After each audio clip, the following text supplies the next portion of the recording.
खौरां बुथुमगिरि जयन्त देबनाथनि सायाव गाज्रि गाग्लोबनाय पुलिसनि सायाव थाबैनो सरकारा थार बिजिरनाय खालामनांगौनि थाखाय बड'लेण्ड जार्नालिस्ट एस'सिएशन आरो चिरां प्रेस क्लाबजों जथायै चिरां जिल्लानि जिल्ला बेंगिरिनि गेजेरजों आसामनि गिबि मन्त्रि डक्टर हिमन्त बिश्व शर्मानिसिम गोसोखांलाय दैथायहरदों। बड'लेण्ड जार्नालिस्ट एस'सिएशन आरो चिरां प्रेस क्लाबजों जथायै चिरां जिल्लानि जिल्ला बेंगिरिनो जाय सानै पुलिस जवाना अनागारियै सासे खौरां बुथुमगिरिखौ गाग्लोबदों बैसोरनि सायाव थाबैनो थार बिजिरनायखौ होनांगौ, लोगोसेनो जयन्त देबनाथ बिथांनि जाथाय जानाय समाव बायनाय मुवाफोरखौ होफिननांगौ आरो साफ्रोमबो खौरां बुथुमगिरिफोरनि सायाव एबा थांना थानाय जिउआव रैखा खालामनांगौनि मोनथाम थांखिखौ लानानै आसामनि गिबि मन्त्रि डक्टर हिमन्त बिश्व शर्मानिसिम गोसोखांलाय दैथायहरदों। थांनाय 7 फेब्रुवारि खालि बड'लेण्ड जार्नालिस्ट एस'सिएशननि सासे नेहाथारि आरो चिरां डिस्ट्रिक्ट जार्नालिस्ट एस'सिएशननि गाहाय नेहाथारि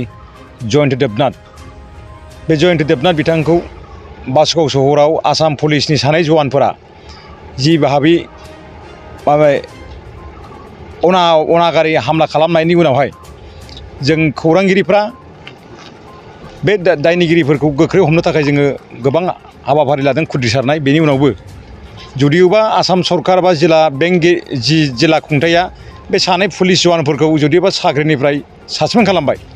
किन्तु दिनैसिम बिथांमोना आसाम सरकार बा आसाम पुलिसा बे सानै जवानफोरखौ दिनैसिम एरेस्ट खालामाखै। दा बे एरेस्ट खालामैनि थाखाय जोङो आसाम सरकारनि गिबि मन्त्रि आरो जिल्ला खुंथायखौ नारसिननो थाखाय जों दिनै बड'लेण्ड जार्नालिस्ट एस'सिएशन आरो चिरां डिस्ट्रिक्ट जार्नालिस्ट एस'सिएशना जुथायै गिबि मन्त्रि डक्टर हिमन्त बिश्व शर्मानिसिम चिरां जिल्ला बेंगिरिनि गेजेरजों गांसे जों गोसोखांलाय गथायदों। बेनि गेजेरजों आरो बिटिआरनि CM मानगोनां प्रमद बर' बिथांनिसिम जों गांसे कपि हरदों। बेनि दाबिया मोनथामल'। जोंनि गेजेराव जाय पुलिस जवानफोरा खौरांगिरि जयन्त देबनाथखौ हामला खालामनायाव जरित दङ बिथांमोनखौ गोख्रै हमनांगौ आरो जेरैबायदि आयेनारि साजा होनांगौ बेखौ साजा होनांगौ। नैथियाव दङ जों दाबि खालामदों खौरांगिरि जयन्त देबनाथनि हामला खालामनाय समाव खौरांगिरिनि जाखिनि मेडिकेल एक्सपेन्सिभ आरो खौरांगिरिनि माखासे बुस्थुफोरखौ आसाम पुलिसनि जवानफ्रा हामला खालामनायाव बुख्रेब खालामदों, बेफोरनि गासै खहाथि मोननायनि थाखाय जोङो दाबि खालामदों। थामथियाव जों दाबि खालामदों बड'लेण्ड ओनसोलजों लोगोसे दुलाराय आसामनि सिङाव थानाय खौरांगिरिफोरनि जिउ आरो सम्पतिखौ रैखाथि होनो थाखाय सरकार दायथ' लानांगौ। मानोना गोबां समाव गोबां थासारिफोरजों खौरांगिरिफोरा खौरां सिबिनाय समाव मोगा मोगि जानांगौ जायो, जाहाथे बेफोर थासारिया फैगौ समाव खौरांगिरिफोरनि सायाव बा खौरां सिबियारिफोरनि सायाव जाबाय थानो हाया। बेनि थाखाय सरकार तथा जिल्ला खुंथाया खौरांगिरिफोरखौ सनमान होनांगौनि दाबि जों दिनै गिबि मन्थ्रिनिसिम जों गांसे गोसोखांलाय गथायदों। आसा खालामदों फैगौ समाव गिबि मन्थ्रि आरो रायजो सरकार बा जिल्ला खुंथायफोरा खौरांगिरिफोरनि सायाव बेबायदि इनाय अनागारनि हेंथायै जानाखि थासारि सोमजियो बेफोरखौ बन्द खालामनायाव मदद होगोन आरो जोंनि दाबिफोरखौ सुफुंगोन होननानै जों दिनै बड'लेण्ड जार्नालिस्ट एस'सिएशन चिरां डिस्ट्रिक्ट जार्नालिस्ट एस'सिएशना गिबि मन्थ्रिनिसिम खावलायदों। बासुगाव आमार चिरां जिल्ला प्रेस क्लाबर साधारण सम्पादक जयन्त देबनाथ तथा बड'लेण्ड जार्नालिस्ट एस'सिएशনৰ সম্পাদক জয়ন্ত দেবনাথক আৰক্ষীয়ে অন্যায়ভাৱে তেওঁক মাৰধৰ কৰিছিলে আৰু সেই মাৰধৰ কৰাৰ পিছত আমি তাৰ পিছতে আমি ধৰ্ণা কাৰ্যসূচী বা বিভিন্ন কাৰ্যসূচী আমি প্ৰটেষ্ট কাৰ্যসূচী লৈছিলোঁ। তো ইতিমধ্যে আৰক্ষী 2জন আৰক্ষীক মানে চাকৰিৰ পৰা ছাছপেণ্ডো কৰিছে। তাৰ উপৰিও আমি আজি মেমৰেণ্ডাম দিয়া হ'ল ডিচিৰ জৰিয়তে আমাৰ মাননীয় মুখ্যমন্ত্ৰী ডাঙৰীয়া আৰু আমাৰ সন্মানীয় প্ৰমোদ বড়ো ডাঙৰীয়া PTC চিফ তেখেতসকলক লৈ আমি মেমৰেণ্ডাম দিলোঁ। এই কাৰণেই দিলোঁ যে 3টা দাবী আমি ৰাখিছোঁ ইয়াতে মেমৰেণ্ডামত, যে কালফিটক তাৰমানে দোষীক ইমিডিয়েট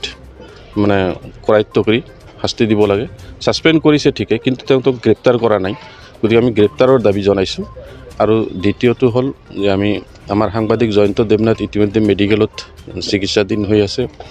আৰু তেখেতৰ বস্তু বাহিনী ভাঙিছে মাৰধৰ কৰাৰ সময়ত, চশমা হয়তো হেলমেট আৰু মোবাইল, সেই সম্পৰ্কে আমাৰ এটা কম্পেনচেশ্যন আমি দাবী কৰিছোঁ। আৰু 3য় নম্বৰ হ'ল আমাৰ গোটেই অসমত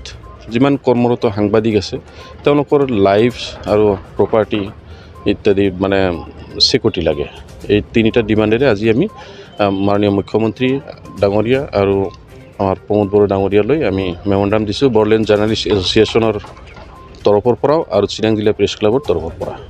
गोजोनथाव खौरां गोसो गुदुं फरायसा एबा सुबुंफोरनि थाखाय टारगेट कोचिं इनस्टिट्यूटआ बेसेन गोसा सुबिदा लानानै फैदों जायफोर बिथांमोना banking railway SSC insurance defence Assam police बायदि आनजादनि थाखाय साखाफारा जानो मोजां खाबु मोनाखै बैसोर बायदि फरायसा एबा सुबुंफोरनि थाखाय मोनसे मोजां खाबु सफैदों बरपेटा रोड विशाल मेगा मार्टनि साखाथियाव थानाय आमतलाव बे टारगेट कोचिं इनस्टिट्यूटखौ खुलिनाय जादों आथिखालनि साख्रि मोनै आरो बेकार जेंनाखौ नोजोर होनानै बे टारगेट कोचिं इनस्टिट्यूटआ सोलोंसाफोरखौ गोबां गियान होनो थाखाय राहा लादों बे टारगेट कोचिं इनस्टिट्यूटआव सोलोंथाइ होनो लानाय आयदाफोरा जाबाय banking railway SSC insurance defence आरो आसाम पुलिस जायफोर सोलोंनो गोसो गुदुं बिथांमोना टारगेट कोचिं इनस्टिट्यूटआव मुं थिसननो एबा गोबां मिथिनो थाखाय 8134097059 एबा 8638961177 जानबुं नाम्बाराव जगाजग खालामनो हागोन